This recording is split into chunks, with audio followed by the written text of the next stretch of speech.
Hello, welcome to Oxford Heirlooms. This is an introduction to project number 48, which I'm calling a collar for Christmas.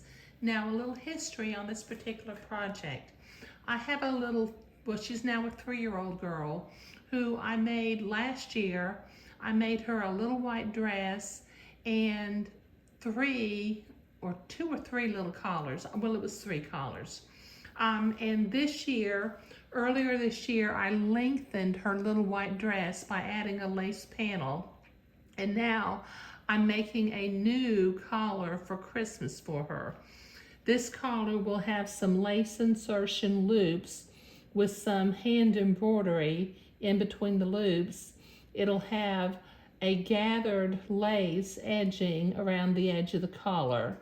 And this collar is a size 3/4.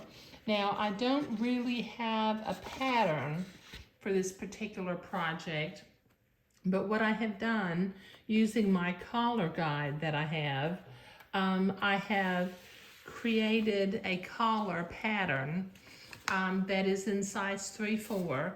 And if you will send me an email to oxfordheirlooms@gmail.com, I will send you a PDF that has half of the collar pattern. You'll just have to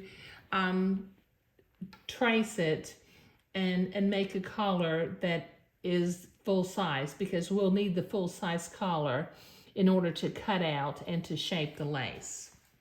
Now, the materials that we need for this particular collar. It doesn't take a lot. That's the nice thing about making collars. We'll need a 1/2 yard of white Swiss batiste, and actually we really only need a fat quarter. So, 1/4 of a yard, but you need to have the 18 inches of width. Okay, we'll need 3 yards of 1/2 inch French insertion lace, which may be a little bit too much, but I wanted to make sure that I had enough. 2 yards of 7/8 inch French edging lace.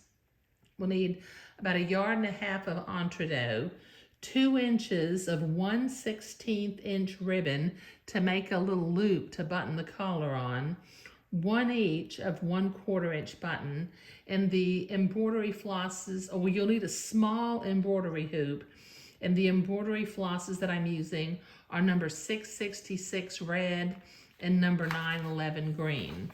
Now, I've got my materials sitting out here.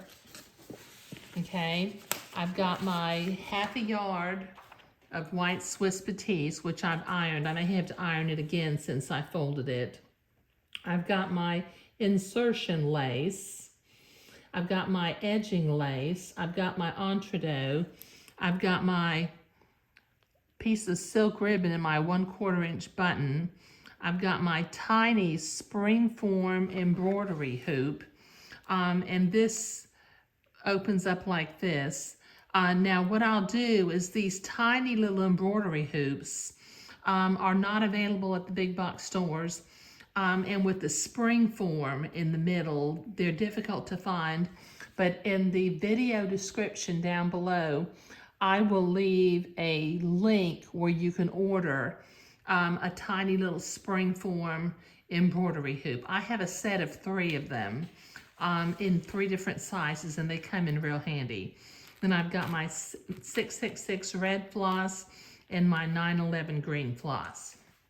Okay, now I'll put the materials list up as an end, as a slide at the end of the video, and I'll also put my email address with a slide of half of the collar pattern for project number 48. If you will send an email to me and ask for the collar pattern for project number 48, I will send you a PDF.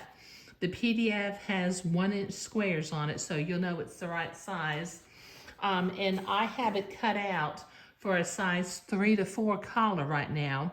But if you adjust the neckline, you can make it a little bit bigger, or you can adjust it and make it a little bit smaller for either a 5/6 or a 1/2. Okay, so this is an introduction to project number 48, which I'm calling a collar for Christmas. Thank you.